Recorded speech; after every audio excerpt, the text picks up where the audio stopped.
आप उस रिक्वायरमेंट पे वर्क करते हो, आप उस पे टेस्ट केसेस लिखते हो।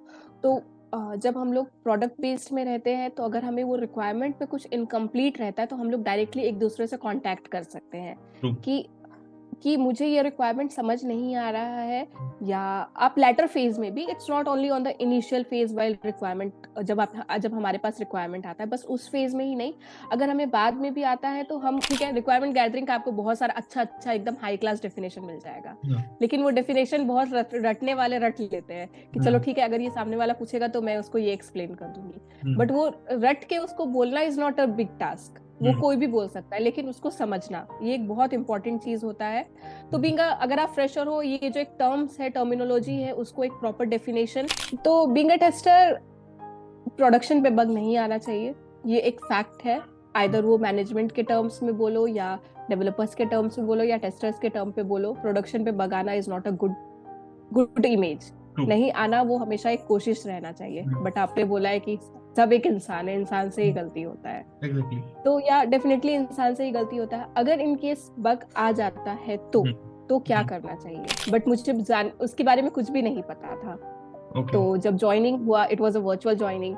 मैं काफी डरी हुई थी कि अरे यार, ये कैसे होगा, मुझे तो इसके बारे में कुछ भी नहीं पता है, मैंने तो हार्डवेयर देखा भी नहीं है, ये हम्म। होगा कैसे, मैं कर पाऊंगी या नहीं कर पाऊंगी, वो बिग क्वेश्चन था मेरे लिए। Okay. But as I have told, interest, चलो ठीक है, करके देखते हैं। ये क्वेश्चन इसलिए क्योंकि क्या है, फॉर एग्जांपल जैसे मैंने आपकी जर्नी को अभी समझा तो मेरे को ये लगा यार, हेल्थ केयर में तो मेरे पास चलो कहीं ना कहीं से मैं पढ़ सकता हूँ, मेरे पास कुछ ना कुछ मेरे को निकल आएगा, डेटा निकल आएगा, मैं वेबसाइट से देख सकता हूँ, मैं किसी वेबसाइट को चला के देख सकता हूँ। बट ये जो एम्बेडेड है, जहाँ पर हार्डवेयर, अब देखो हार्डवेयर में कॉस्ट को इन्वेस्ट करने के लिए मैं, वो तो कोई एक तुक नहीं बनता, वो तो एक वहीं नहीं। पे मेरे को सेंसर्स में करना पड़ेगा, चीजें मेरे को मिल सकेंगी तब मैं पढ़ सकूंगा।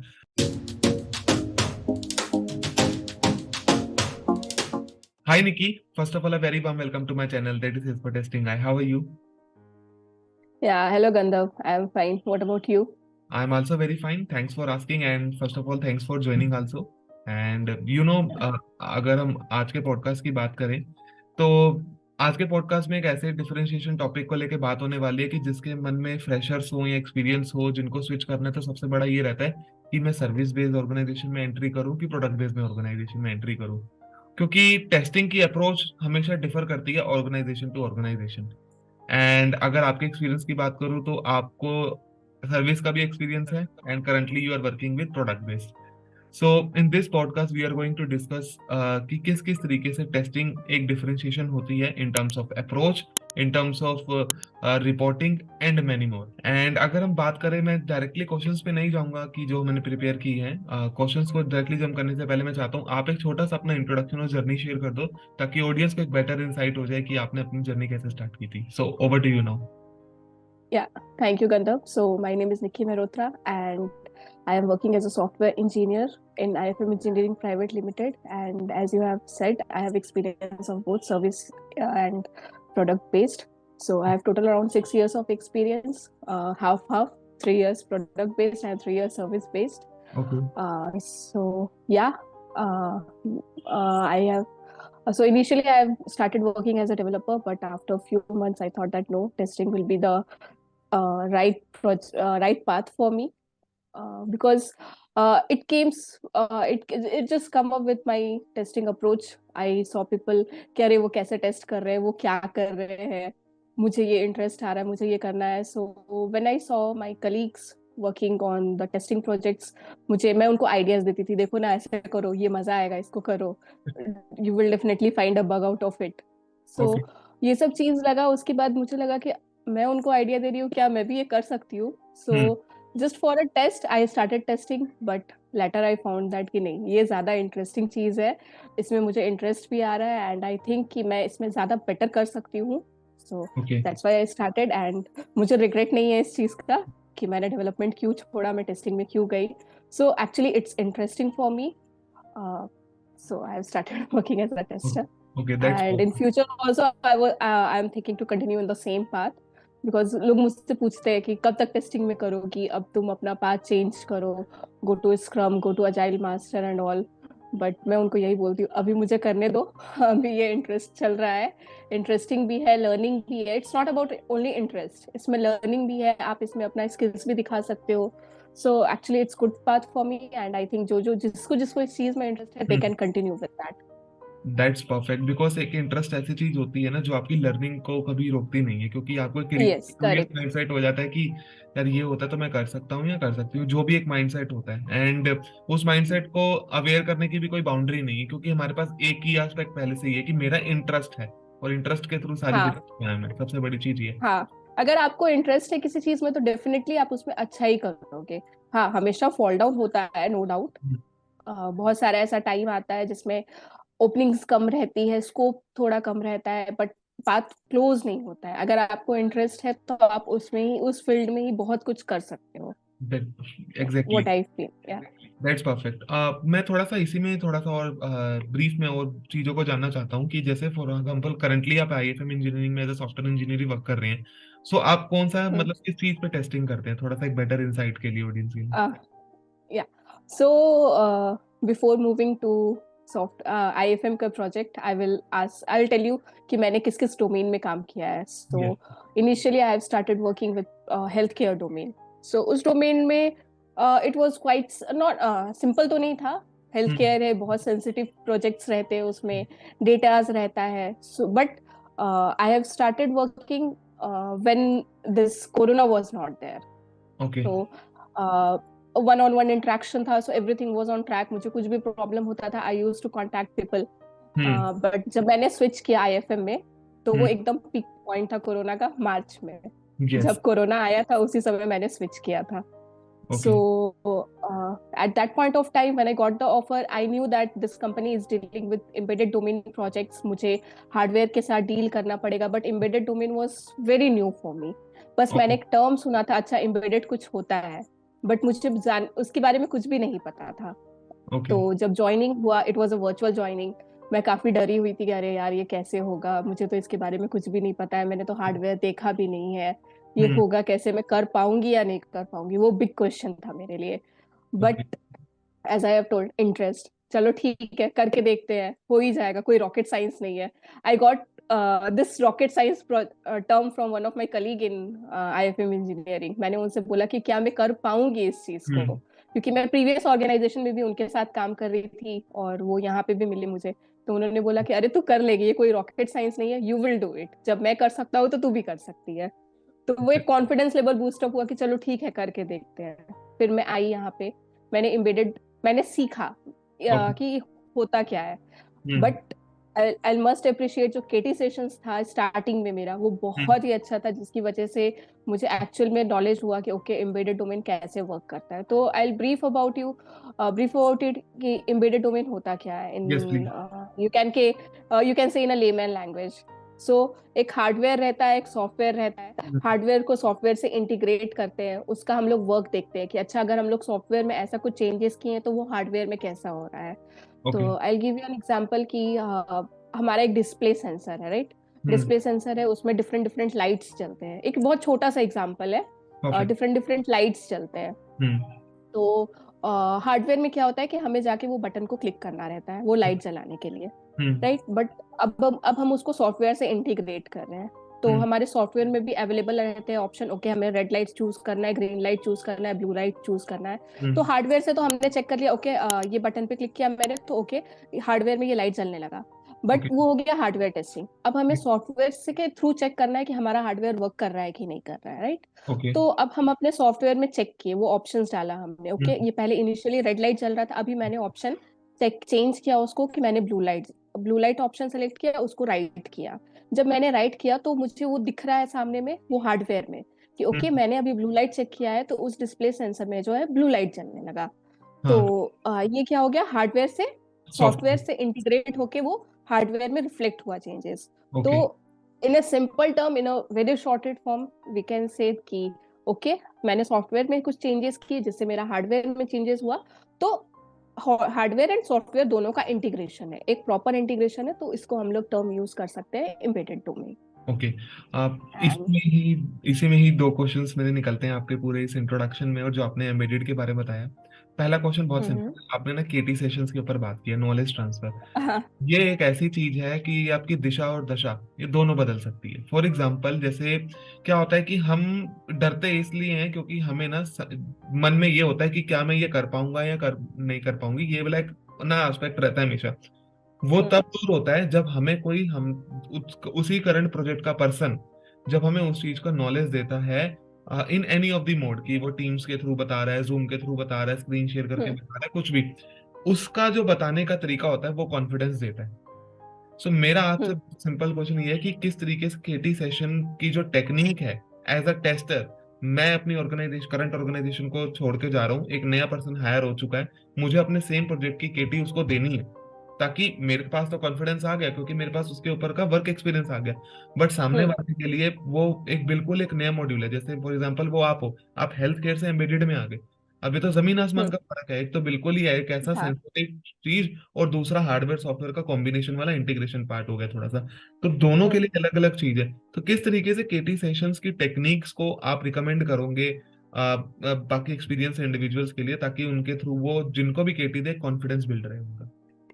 या सो केटी सेशन सिर्फ फ्रेशर्स के लिए इम्पोर्टेंट नहीं होता है, it's equally important for experienced person also, क्योंकि ट्रू। आप नए जगह पे जा रहे हो, वो हम्म। आपके लिए जीरो है। आपको even though you are a good tester और डेवलपर और कोई भी आप फील्ड में हो, हम्म। मैं मानती हूँ कि अभी जो मैं काम कर रही हूँ वो अच्छा काम कर रही हूँ, बट हम्म। कल को मैं अगर कहीं और जाऊंगी तो वो हम्म। मेरे लिए टोटली न्यू होगा। I will be a child like in that project, क्योंकि मुझे कुछ नॉलेज ही नहीं है, उसका ABCD कुछ भी नहीं पता है। हम्म। तो बट हाँ, मुझे टर्म्स पता है, मुझे पता है कि अच्छा ये क्या होता है, ये क्या होता है, हम्म। बट मैं जहाँ पे जा रही हूँ टोटली न्यू है। तो हम्म। मेरा रिकमेंडेशन हमेशा यही रहता है केटी सेशन के लिए, कि केटी सेशन आप ऐसे दो किसी को भी कि जो डिफिकल्टीज आपने फेस किए, जो इम्पेडिमेंट्स आपने फेस किया है ड्यूरिंग योर जर्नी, तो हम्म। वो जो सामने वाला आ रहा है उसको कोई ऐसा प्रॉब्लम ना हो, ट्रू। आइदर वो फ्रेशर हो या तो वो एक्सपीरियंस्ड पर्सन हो।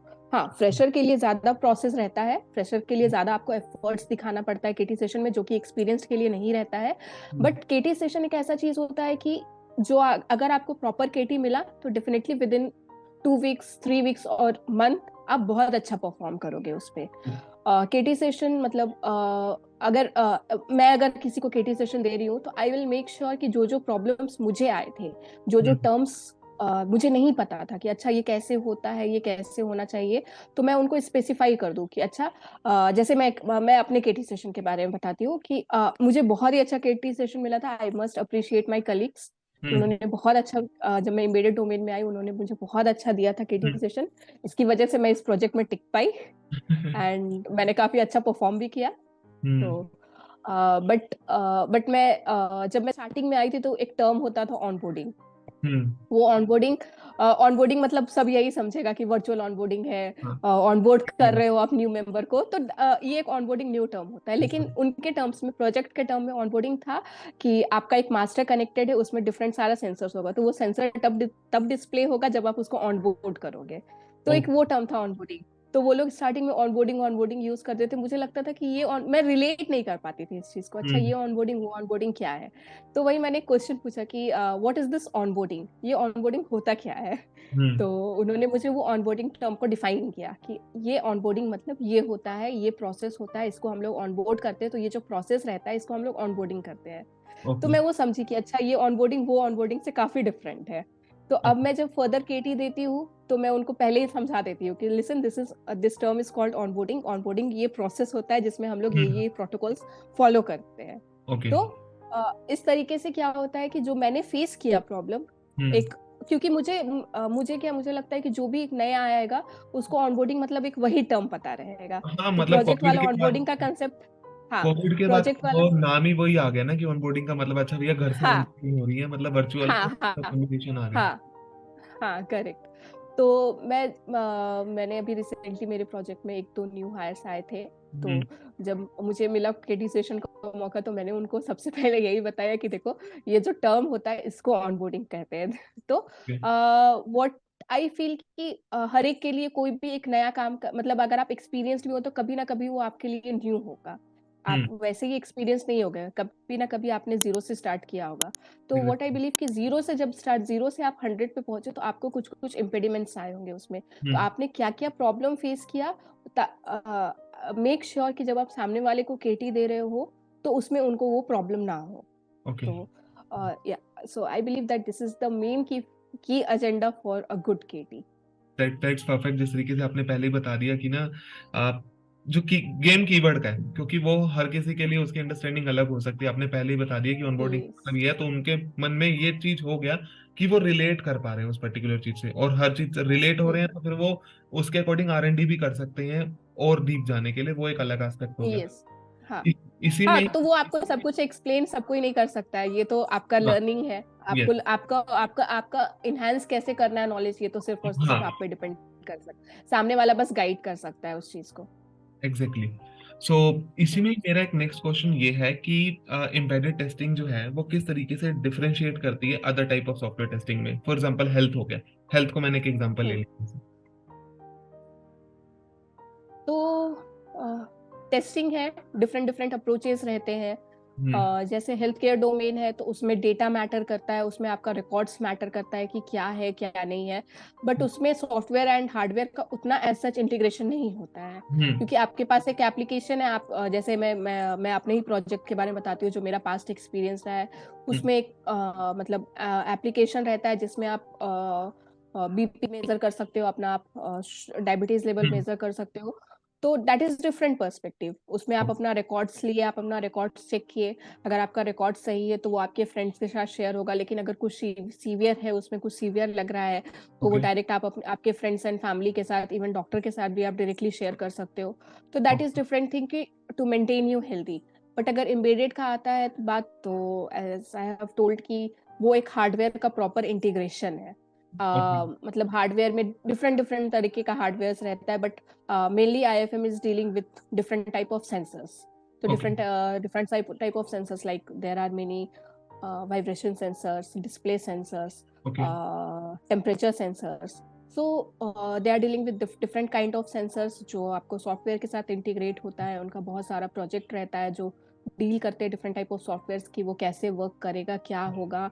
जब आप जैसे मैंने लाइट का एग्जांपल दिया था, अगर आप डिफरेंट लाइट सेलेक्ट कर रहे हो तो उसका क्या इम्पैक्ट होगा हार्डवेयर पे, वो कैसे रिस्पॉन्ड करेगा सामने वाले को। जैसे उसमें डिफरेंट डिफरेंट बजर्स भी रहते हैं कि अगर कुछ एक्सेसिव हीट हो गया तो उसमें एक बजर बजेगा जिससे वो सामने वाला अलार्म्ड हो जाएगा कि ओके इसमें कुछ प्रॉब्लम होने वाला है, तो यस वो उस तरीके से ऑफ करेगा।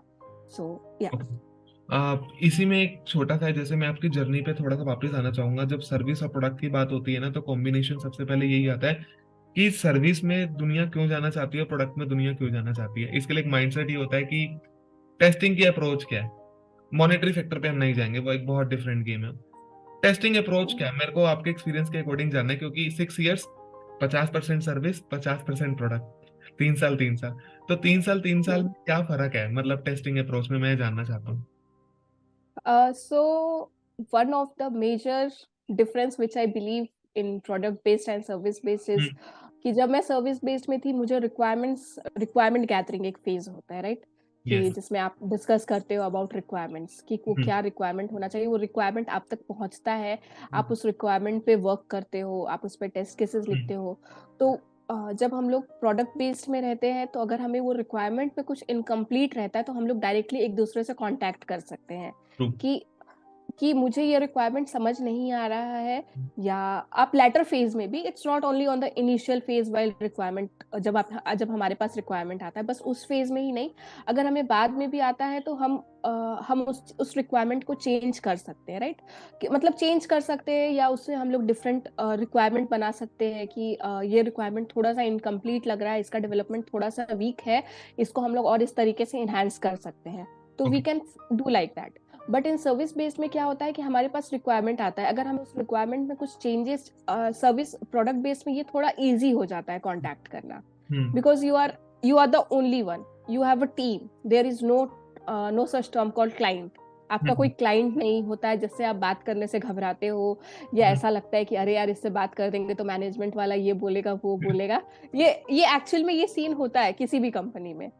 ट्रू बट अगर आप प्रोडक्ट बेस्ड में इस तरीके का बात करते हैं तो वो टीम डिस्कशन होता है with in a team, because we all are team, there is no such term called client है मेरा, ये है वो है, तो वो वैसा सीन नहीं रहता है। लेकिन ओके अगर हम सर्विस बेस्ड में जाते हैं तो सर्विस बेस्ड में वो क्लाइंट वाला फैक्टर आ जाता है।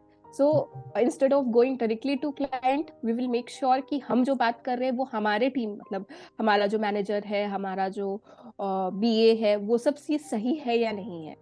ओके तो ये इस तरीके का डिस्कशन होता है, हम लोग directly one on one discussion नहीं कर सकते हैं। और अगर हमें कुछ प्रॉब्लम भी रखता है तो बीइंग अ टेस्टर हम डायरेक्टली क्लाइंट से इंटरेक्ट नहीं कर सकते जब तक हमारा मैनेजर का, हमारा बीए का उस टर्म में अप्रूवल ना हो। बट ओके सर्विस बेस्ड में ये एक थोड़ा सा होता है, लेकिन प्रोडक्ट बेस्ड में चलो ठीक है, क्योंकि सर्विस बेस्ड में ये माइंडसेट रहता है, he is my team, he is not my client.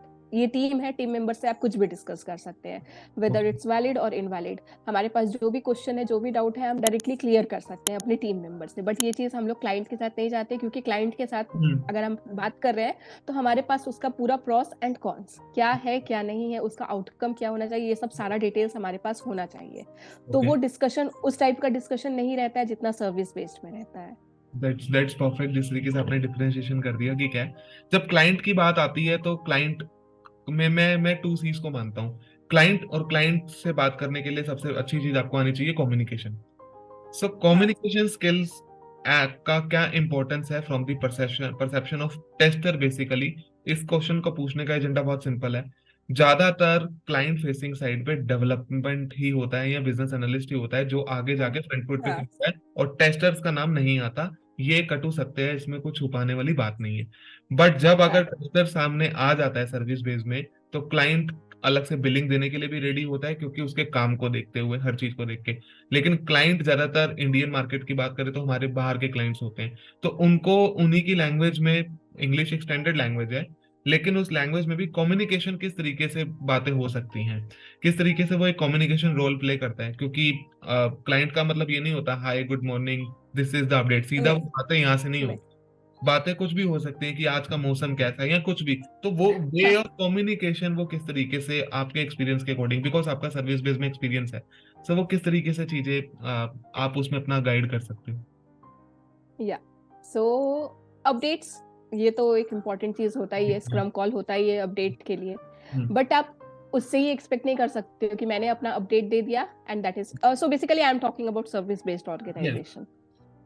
तो आप बस अपडेट दे दिए, अपडेट से ऐसा हमेशा नहीं होता है कि उससे क्रॉस क्वेश्चनिंग ना हो। हम्म तो अगर आप कुछ काम कर रहे हो या आपको कुछ फर्दर डाउट है, तो हम्म मेक श्योर कि आपने जो स्क्रम कॉल में जो आप अपना अपडेट दिया है उसके बारे में आपको पूरा नॉलेज हो। ऐसा नहीं कि ब्लाइंडली अच्छा मैंने इस पे इस वाले टिकट पे काम किया है, मैं इसको बता देती हूँ। हम्म तो डेफिनेटली डेवलपर्स का थोड़ा अलग अप्रोच होता है, वो अलग अपना रिक्वायरमेंट्स, अलग अपना कोडिंग वगैरह डिस्कस करते हैं। बट अगर कम्युनिकेशन का बात आता है टेस्टर पे, तो हम लोग अपना टेस्टिंग का अप्रोच, हमने जो बग फाउंड किया है वो कैसे फाउंड किया है, उसका क्या एनवायरनमेंट है, ये सब चीज़ हम लोगों के पास क्लियर होना चाहिए।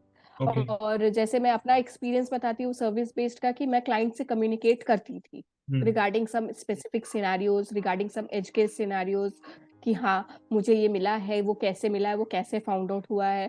तो यूजुअली होता क्या है ना, कि अगर आप कोई बग रिपोर्ट कर रहे हो उसमें आप प्रॉपर सब कुछ डिटेल्स भी दो, हम्म कि मतलब बग रिपोर्टिंग के टाइम पे हम लोग सारा डिटेल्स देते हैं, कौन से एनवायरनमेंट पे हुआ है, कौन सा वर्जन था। बट वीडियोस भी अटैच करते हैं, स्क्रीनशॉट भी अटैच करते हैं, but at some point of time they want the reproducibility, because they are exactly not able to reproduce.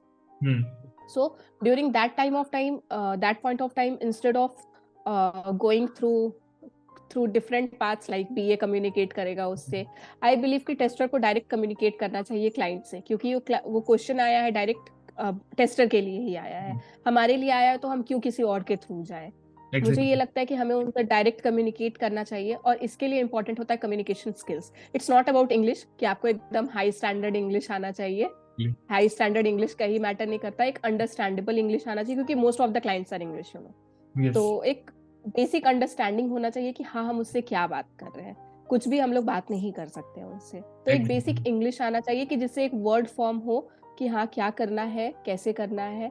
और उसके बाद instead of just communicating, I believe कि अगर ऐसा कुछ है तो we can share our screen, and उसमें हम उनको दिखा सके कि ये स्टेप्स है।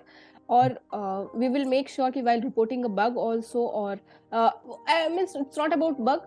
Anything which we are discussing should be crystal clear and should be written. Okay And so yeah, so that will be good option. Basic English आना चाहिए ताकि वो समझ सके इस चीज को कि क्या, हाँ ये सामने वाला बोल क्या रहा है, क्योंकि ओके अगर हम लोग टूटा फूटा इंग्लिश या कुछ हाई स्टैंडर्ड का बात करना चाहेंगे तो हम लोग खुद फंस जाएंगे उसमें। एग्जैक्टली इसलिए इसी में से एक और चीज को निकल के आता है ना कि गुड कम्युनिकेशन जो होगा ना उसमें एक सी हो गया क्लाइंट, सी हो गया कॉन्फिडेंस, और वहीं से हम्म। कम्युनिकेशन से ही कॉन्फिडेंस आता है, मेरा को ये लगता है। क्योंकि क्या होता है कि एक होता है ना कि जैसे आपने बहुत सही चीज कही कि अगर टेस्टर से सवाल पूछा गया है कि ये बग आया है, इसको स्टेप्स टू रिप्रोड्यूस करना, क्लाइंट नहीं कर पा रहा, तो यहाँ पर हमें ना खुद ही एज अ फ्रंट फुट पे आके बताना पड़ेगा कि दिस इज द स्टेप, ये हम स्क्रीन शेयर करके बता सकते हैं। हाँ। उस मार्क को क्या हाँ। होगा कि एक तो क्या होगा कि बात करने का तो तरीका आ ही गया, दूसरा अपनी चीज को स्टेप्स टू रिप्रोड्यूस करने को बताने का तरीका दूसरे वाला भी आ गया। इससे हमारे को ये हाँ। कॉन्फिडेंस आ गया कि मान लो कि कैमरा अगर बंद भी है फिर भी हम स्क्रीन शेयर हम्म। करके वो चीज बता रहे हैं, वो हमें ज्यादा कॉन्फिडेंस देगी क्योंकि हमने एक बग को आइडेंटिफाई किया है एंड उस बग हाँ को हम करेक्ट। रिपोर्ट कर रहे हैं और वो रेप्लिकेट भी हो रहा है। सो ये कॉन्फिडेंस भी एक अलग लेवल का एक टेस्टर को दे सकता है। सो निकी, जैसे अभी आपने बताया कि क्लाइंट साइड पे कम्युनिकेशन स्किल्स का किस तरीके से इंपॉर्टेंस है, किस तरीके से मेजर आपका एजेंडा यही होना चाहिए कि आप जो बताना चाह रहे हैं वो चीज कन्वे होनी चाहिए, और हर चीज के पीछे जस्टिफिकेशन एज अ टेस्टर जरूर होनी चाहिए। बट जब हम कभी भी क्लाइंट से बात कर रहे हैं और बग आया, बग एक ऐसी चीज है जो मेरे एक गेस्ट ने मुझे एक बहुत अच्छा एग्जांपल दिया था कि बग जो होता है ना वो डेवलपर और टेस्टर को जोड़ता है ना कि तोड़ता है। तो यहीं से मेरा एक बहुत सिंपल क्वेश्चन है कि आपने न्यू हायर्स को भी बहुत अपनी टीम में हायर किए होंगे, उनको ट्रेन किया होगा, बट जो ये प्रोडक्शन लेवल इश्यूज होते हैं कि मान लो कि एक टेस्टर से है तो इंसानी टेस्टर भी, मैं बहुत सिंपल कहूंगा, कोई बग मिस हो गया, अब वो आ गया प्रोडक्शन में पहुंचने ही वाला था, मान लो स्टेजिंग पे आ गए हैं, कुछ भी हो गया, सो टेस्टर को ही क्यों मतलब ये चीजों को पकड़ा जाता है? मैं स्पेशली ये चीज मैं इसलिए कह रहा हूँ, देखो एक्सपीरियंस के अकॉर्डिंग तो आपके पास ना चलो हैंडल करने का तरीका होता है, अनटिल अनलेस लाखों करोड़ों का घपला हो तो वो थोड़ी दिक्कत हो जाती है अगर वो बग से हो रहा है तो। But at an initial level मान लीजिए कि कोई यूआई लेवल पे चीज फंस गई, तो इस चीज पे लेवल पे आपका मतलब क्या परसेप्शन है, मैं जानना चाहता हूँ। सो या टेस्टर को ही पकड़ा जाता है, या आपने बिल्कुल सही कहा। तो बीइंग अ टेस्टर, प्रोडक्शन पे बग नहीं आना चाहिए, ये एक फैक्ट है। आइदर वो मैनेजमेंट के टर्म्स में बोलो या डेवलपर्स के टर्म्स में बोलो या टेस्टर्स के टर्म पे बोलो, प्रोडक्शन पे बग आना is not a good good image. True. नहीं आना वो हमेशा एक कोशिश रहना चाहिए। बट आपने बोला है कि सब एक इंसान है, इंसान से ही गलती होता है, एग्जैक्टली। तो या डेफिनेटली इंसान से ही गलती होता है। अगर इन केस बग आ जाता है तो क्या करना चाहिए? तो we will make sure when we have, instead of directly saying कि नहीं ये मेरा गलती नहीं है, या इंस्टेड ऑफ डायरेक्टली एक्सेप्टिंग कि हाँ हाँ मेरे से छूट गया, ऐसा नहीं करना चाहिए। तो ओके। कुछ भी एक अप्रोच लेने से पहले वी विल मेक श्योर कि हमारे तरफ से क्या लैग है, क्या हमने उसको कवर किया या नहीं किया। जैसे मैं एक एग्जांपल देती हूँ कि अगर कभी ऐसा बग आया, जैसे हमारे साथ भी एक आया था, बहुत लंबा चौड़ा मेल आया था कि ये कैसे छूट गया, क्या आपने टेस्ट किया, आप फुल सिस्टम टेस्ट करते हो, आप स्मोक टेस्ट करते हो, ये कैसे छूट गया। ठीक है, तो व्हाट वाज आवर अप्रोच? ये डेफिनेटली ये मेरा अप्रोच नहीं था, मैंने सीखा है इस चीज को, अपने सीनियर से सीखा है कि अच्छा वो इस सिचुएशन को कैसे हैंडल करते हैं, and that was quite impressive. तो वो जो होता है एक लर्निंग, यहाँ पे आता है लर्निंग, आप इसको कैसे लर्न कर रहे ट्रू। हो। तो मैंने मैंने उनसे डिस्कस किया कि अभी इसको कैसे करना चाहिए। तो व्हाट ही डिड, वो उसको पढ़े पूरा मेल को अच्छे से, अच्छा यहाँ पे क्या क्या प्रॉब्लम आया, ये कौन से फीचर में प्रॉब्लम आया है। Okay, then what we did, we went through all the requirements, वो रिक्वायरमेंट पे वो पॉइंट कवर है या नहीं है।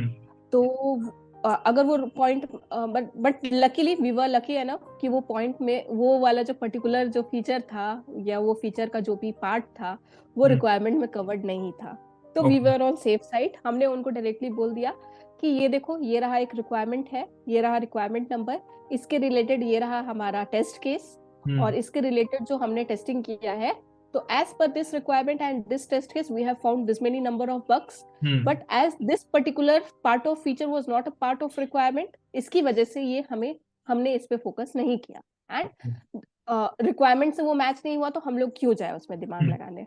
तो that was our approach and we were lucky enough कि चलो ठीक है वो था ही नहीं तो हम इस पे क्या डिस्कस करें, ये हमारा गलती है ही नहीं। जी but at some point of time we are not on a safe zone always, हम लोग हर समय सेफ जोन में नहीं रह सकते, कभी ना कभी हमारे पे आएगा ही ऐसे ये ऐसे फिर तलवार लटकेगा ही। तो at that point of time okay we have to accept it, हाँ ये हमसे छूटा है, बट हमसे छूटा है दैट डजंट मीन कि सिर्फ टेस्टर से छूटा है। एज अ टीम ये एक लैग है हम्म and to overcome this lag what we can do is we can create a bug on high priority hmm and we will make sure in our daily or in our stand up we will convey this to the developers and to all the people who are responsible for it कि okay ये finding है, ये एक important finding है जो कि client की तरफ से आया है and we will okay make sure कि विद 24 आवर्स और एज अर्ली एज पॉसिबल ये एक फिक्स हो जाए, इसका एक फिक्स रहे, ताकि सामने वाला जो इस चीज को रेस किया उसको भी सेटिस्फैक्शन रहे कि ओके मैंने ये फाइंड किया, दो that was lagging from means वो हमारे तरफ से एक एज अ टीम एक लैग था, बट इंस्टेड कि वो लोग ज्यादा उस चीज के बारे में सोचे नहीं या ज्यादा ऑफेंसिव या डिफेंसिव फील नहीं किए, वो उस चीज पे वर्क किए एंड उसका जो एक सोल्यूशन था एक as early as possible ASAP हमें जो था उसका एक आउटपुट मिल गया। ओके तो that should be our approach and या दैट्स नॉट गुड कि कुछ भी एक बग मतलब छोटा मोटा बग आना इज फाइन, वो छूट सकता है, बट अगर आप फॉर एग्जाम्पल अगर आप बैंकिंग डोमेन में काम कर रहे हो और उसमें आपका डेटा का कुछ इशू आ गया तो डेफिनेटली वो एक बहुत बड़ा ब्लंडर हो जाता है, क्योंकि उसमें सिर्फ लॉस ही नहीं बहुत बड़ा लॉस होता है। तो एग्जैक्टली वो आ जाता है, वो प्रॉब्लम हो जाता है, but we have to take this positively कि हाँ अगर ये आ गया है तो हमें इसका सॉल्यूशन चाहिए इंस्टेड ऑफ कि ब्लेमिंग ईच अदर, तुम्हारी वजह से छूटा। टेस्टर्स को ही हमेशा टारगेट नहीं करना चाहिए, क्योंकि सिर्फ ये टेस्टिंग का ही काम नहीं रहता, क्योंकि अगर टेस्टर्स पे आ रहा है तो हम लोग भी डेवलपमेंट वाले को बोल सकते हैं तुमने जरूर इस पे फिक्स नहीं तुमने उस पे इस चीज को सिनेरियो को फिक्स नहीं किया, इसकी वजह से तो वो आया, तुमने जो फिक्स करके दिया वो हमने कर लिया। तो ये ओके सिर्फ ब्लेम गेम वाला खेल रहेगा। तो ओके अगर आप टीम में वर्क कर रहे हो तो पूरा टीम को एक साथ लेके चलना चाहिए, ब्लेम गेम नहीं होना चाहिए। तो व्हाट आई बिलीव कि हाँ ठीक है प्रॉब्लम आया है, उस प्रॉब्लम को पहले हम लोग रूट कॉज में जाएंगे, पहले हम लोग देखेंगे कि ये रिक्वायरमेंट में था या नहीं था, अगर रिक्वायरमेंट में था तो या इट इज आवर रिस्पॉन्सिबिलिटी कि ओके ये नहीं होना चाहिए and we have to go with fix as soon as possible. True. आपने रिक्वायरमेंट को लेके बात करा तो एक रिक्वायरमेंट को लेके ना सबसे बड़ा जो मुझे ये चीज लगती है कि रिक्वायरमेंट के लिए फॉर एग्जांपल मेरे को एक इंटरव्यू क्रैक करना है, टेस्टिंग में मेरे को जाना है, बट मेरे पास जिस डोमेन में मुझे जाना है उसके लिए इतना ना रिक्वायरमेंट अवेलेबल नहीं है, लर्निंग रिसोर्सेज की मैं बात करूँ in order to crack the interview. क्या होता है कि थ्योरेटिकल की बात करूँ तो आपने ये डाला सॉफ्टवेयर टेस्टिंग तो आपको 100-200 सर्च तो वैसे ही आ जाएंगे कि सॉफ्टवेयर टेस्टिंग का मीनिंग क्या है, डेफिनेशन क्या है, टाइप क्या, कैटेगरी क्या है, और सब कुछ आ जाएगा। But software testing is not at all a theoretical subject as per my experience and perception, to be very frank, because मैंने इतना एक्सपीरियंस ले लिया है कि मुझे ये चीज पता चल गया कि अगर हमारा जीडीपी बढ़ रहा है तो उसमें सॉफ्टवेयर इंडस्ट्री का बहुत बड़ा एक रोल है, और सॉफ्टवेयर इंडस्ट्री की डेवलपमेंट तो है ही, उसमें टेस्टिंग का बहुत बड़ा एक रोल है। सो मेरा बहुत सिंपल क्वेश्चन है, एनी सजेशंस और any resources that you can advise in order to crack the interview for the testing? So definitely अगर आप फ्रेशर हो तो आपको एक बेसिक कंसेप्ट जो होता है वो क्लियर रहना बहुत ज्यादा जरूरी है। ऐसा नहीं है कि मैं बोल रही हूँ कि डेफिनेशन याद कर लो, लेकिन अगर कोई एक टर्म आया है तो उस डेफिनेशन में रिक्वायरमेंट गैदरिंग, ठीक है, रिक्वायरमेंट गैदरिंग का आपको बहुत सारा अच्छा अच्छा एकदम हाई क्लास डेफिनेशन मिल जाएगा, लेकिन वो डेफिनेशन बहुत रटने वाले रट लेते हैं कि चलो ठीक है अगर ये सामने वाला पूछेगा तो मैं उसको ये एक्सप्लेन कर दूंगी, बट वो रट के उसको बोलना is not a big task, वो कोई भी बोल सकता है, लेकिन उसको समझना ये एक बहुत इंपॉर्टेंट चीज होता है। तो अगर आप फ्रेशर हो, ये जो एक टर्म्स है टर्मिनोलॉजी है उसको एक प्रॉपर डेफिनेशन तो डेफिनेटली चाहिए, बट डेफिनेशन के साथ साथ एक अंडरस्टैंडिंग भी चाहिए। तो वो अंडरस्टैंडिंग के लिए आप बहुत सारे साइट्स यूज कर सकते हो कि क्या साइट है क्या नहीं है, लेकिन अगर आप इंटरव्यू क्रैक करने के टर्म्स में कर रहे हो तो वो डेफिनेशन के साथ साथ आपको उसका अंडरस्टैंडेबिलिटी भी चाहिए कि इसको आप कैसे एक्सप्लेन करोगे, क्योंकि अगर आप कुछ पूछ रहे हो, जैसे आपने मुझसे पूछा कि एम्बेडेड टेस्टिंग के बारे में कुछ बताओ, तो मैंने आपको वो एक पर्टिकुलर टर्म नहीं बताया गूगल से सर्च करके कि हाँ वो क्या होता है, मैंने आपको एक ऐसा अप्रोच दिया कि हाँ मैं इस चीज को जानती हूँ, उस टाइप से मैंने आपको एक्सप्लेन किया, जबकि मेरे से जो सीनियर होंगे जो और ज्यादा जानते होंगे वो बोलेंगे कि तुमने तो कुछ बोला ही नहीं, वो 0% था। बट एक अप्रोच होता है उस चीज को एक्सप्लेन करने का, तो वो ओके। चीज होना चाहिए। तो वो आपको डेफिनेटली ऐसे ही नहीं आ जाएगा, वो एक्सपीरियंस के साथ ही आता है। अगर आप फ्रेशर से ये एक्सपेक्ट कर रहे हो कि वो हमको सब कुछ अच्छे से एक्सप्लेन करे, तो ऐसा नहीं हो सकता है, फ्रेशर को टाइम लगता है। बट हाँ, अगर वो एक एक्सपीरियंस्ड पर्सन है तो उससे आप ये चीज एक्सपेक्ट कर सकते हो कि वो मेरे पास सिर्फ डेफिनेशन के साथ ना आए, उसको ओके। एक उस डेफिनेशन के साथ साथ उसको अंडरस्टैंडेबल भी होना चाहिए कि वो क्या बोल रहा है, ऐसे ही कुछ भी अंट संट ना बोल दे, कुछ अच्छा से एक्सप्लेन करना चाहिए उस चीज को। ट्रू। तो ये सब जो है, ये सब एक्सपीरियंस के साथ आता है, ये सब डिफरेंट डिफरेंट प्रोजेक्ट्स पे वर्क करके आ सकता है। और अगर आप डिफरेंट डोमेन का भी बात कर रहे हो तो डेफिनेटली अगर मैं हेल्थ केयर पे डोमेन पे काम कर रही हूँ तो मुझे नहीं पता कि एम्बेडेड डोमेन क्या होता है। लेकिन जैसे आपका ये चैनल है, तो ये चैनल के थ्रू आप जा सकते हैं, जैसे सेल्सफोर्स टेस्टिंग का इसमें आपका मैंने बहुत सारा वीडियोस देखा है। तो आप अगर ये वीडियो को कोई आपका ज्यादा लंबा भी नहीं रहता है, एकदम बिल्कुल भी टाइम कंज्यूमिंग नहीं रहता है, हार्डली हाफ एन आवर का रहता है, तो हाफ एन आवर अगर अपने आप के लिए आप निकाल रहे हो तो इससे आपका लर्निंग बढ़ेगा। तो ऐसे ही बहुत सारे चैनल्स रहते हैं, बहुत सारे आप यूट्यूब चैनल्स पे देख सकते हो। आपका चैनल आई विल रिकमेंड कि लोगों को देखना चाहिए, बिकॉज वो बहुत शॉर्ट एंड सिंपल रहता है। उसके बाद बहुत सारे पोस्ट्स रहते हैं लिंक्डइन पे, मैंने देखा है अजय के कुछ कुछ पोस्ट रहते हैं, राहुल यस, परवल के कुछ कुछ पोस्ट्स रहते हैं। तो एग्जैक्टली। वो सब पोस्ट अगर आप पढ़ रहे हो, आइदर वो फ्रेशर हो, एक्सपीरियंस्ड हो, कोई भी हो, तो वो सब पोस्ट पढ़ने के बाद आपको बहुत अपना खुद का नॉलेज एनहांस होता है। आपको लगता है कि हाँ, ये जो बोल रहे हैं सो सही बोल रहे हैं। तो ये सब पढ़ने के बाद अगर आप में थोड़ा भी क्यूरियोसिटी होगा तो आप बहुत कुछ आगे कर सकते हो। Exactly. So instead of going blindly and following whatever is written, we can go in such scenarios with different YouTube channel, different posts, different articles, blogs. If we are reading this sort of things, then definitely we will not be going blindly in any of the interview. We exactly. will be having at least some amount of knowledge. ये जो question है निकी, ये last question है इस particular podcast का। आपने काफी सारी चीजों को ऑलरेडी कवर कर दिया कि किस तरीके से एम्बेडेड सिस्टम डिफरेंशिएशन होता है, प्रोडक्ट वर्सेस सर्विस में क्या डिफरेंस है, how to be more productive as a tester by following the approach of testing the product as per experience. जो भी सब चीजों को हमने करा, केटी सेशंस के ऊपर बात हो गया, कम्युनिकेशन पे बात हो गया। बट सबसे इंपॉर्टेंट क्वेश्चन जो मेरा ये है कि how to face interviews with no hands on experience. ये क्वेश्चन इसलिए क्योंकि क्या है, फॉर एग्जांपल जैसे मैंने आपकी जर्नी को अभी समझा तो मेरे को ये लगा यार हेल्थ केयर में तो मेरे पास चलो कहीं ना कहीं से मैं पढ़ सकता हूँ, मेरे पास कुछ ना कुछ मेरे को निकल आएगा, डेटा निकल आएगा, मैं वेबसाइट से देख सकता हूँ, मैं किसी वेबसाइट को चला के देख सकता हूँ। बट ये जो एम्बेडेड है जहाँ पर हार्डवेयर, अब देखो हार्डवेयर में कॉस्ट को इन्वेस्ट करने के लिए मैं, वो तो कोई एक तुक नहीं बनता, वो तो एक वहीं पे नहीं, मेरे को सेंसर्स में करना पड़ेगा, चीजें मेरे को मिल सकेंगी तब मैं पढ़ सकूंगा। बट जब जिनके पास एक्सपीरियंस नहीं है बट फिर भी थोड़ा बहुत R&D करने के बाद वो किस तरीके से इंटरव्यू में उन पर्टिकुलर चीजों को टैकल कर सकते हैं, मैं इसके ऊपर आपका परसेप्शन जानना चाहता हूँ। सो इफ अगर आप अपना डोमेन चेंज कर रहे हो, जैसे मैं अपना IFM का इंटरव्यू के बारे में आपका एक्सपीरियंस शेयर करती हूँ। तो दे हैव आस्क्ड मी कि मेरा क्या है, मेरा जो पास्ट एक्सपीरियंस है 3 साल का वो क्या है। तो मैंने उनको बताया कि मेरा ये एक्सपीरियंस है। तो हम्म। दे वी आर नॉट एक्सपेक्टिंग कि मुझे जो है एम्बेडेड डोमेन के बारे में पूरा नॉलेज हो हम्म। कि क्या होता है।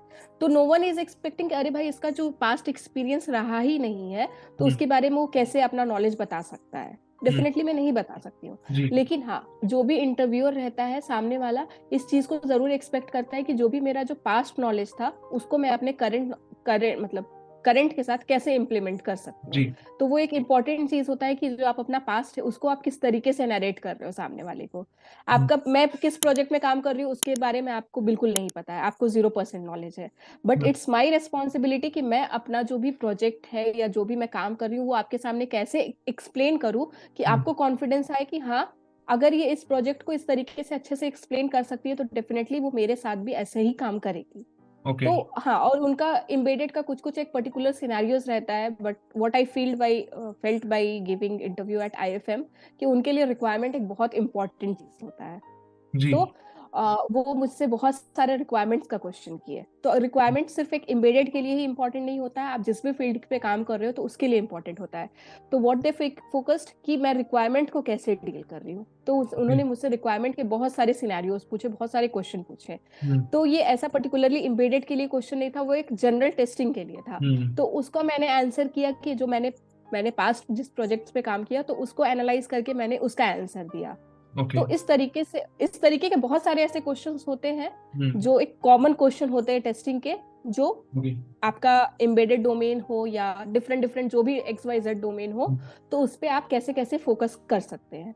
ओके। तो इट्स लाइक कि you should have proper knowledge and you should have good communication, not in terms of English.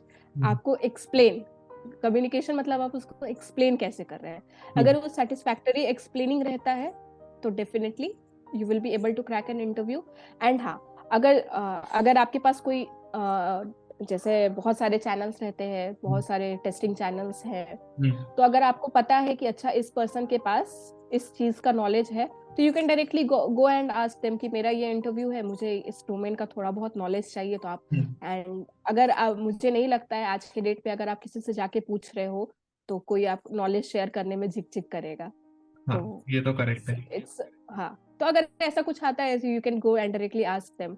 वो अपना नॉलेज एक्सपीरियंस जरूर शेयर करेंगे, क्योंकि कोई भी चाहेगा। अगर मुझसे कोई आके पूछेगा कि मेरा इंटरव्यू है, मुझे थोड़ा सा हिंट दे दो, तो डेफिनेटली मैं बिल्कुल चाहूंगी कि अगर ये सामने वाला आ रहा है तो भाई इसका इंटरव्यू क्रैक होना ही चाहिए एट एनी कॉस्ट। ट्रू। क्योंकि भाई मेरा भी एफर्ट जा रहा है उसमें, तो मुझे तो पॉजिटिव फीडबैक चाहिए, पॉजिटिव आउटपुट चाहिए। जी। तो we can deal in this way. Okay, and thank you so much Nikki for joining and sharing your experience. जिस तरीके से आपने अपना एक्सपीरियंस शेयर किया, it will definitely help out beginners as well as experience holder, जिनको product service में थोड़ा सा कंफ्यूजन रहता है अप्रोच को लेके, टेस्टिंग माइंडसेट को लेके, और जिन लोगों को थोड़ा सा रहता है कि ये क्लाइंट है तो मेरे को बात करनी पड़ेगी, वो किस तरीके से इन चीजों को ओवरकम कर सकते हैं as a test with applying the mindset of a tester, कि किस तरीके से मुझे जस्टिफाइड करना है। So it will definitely help out in a best possible way जब वो इस वीडियो को देखेंगे। And thank you so much once again, it really means a lot. Thank you.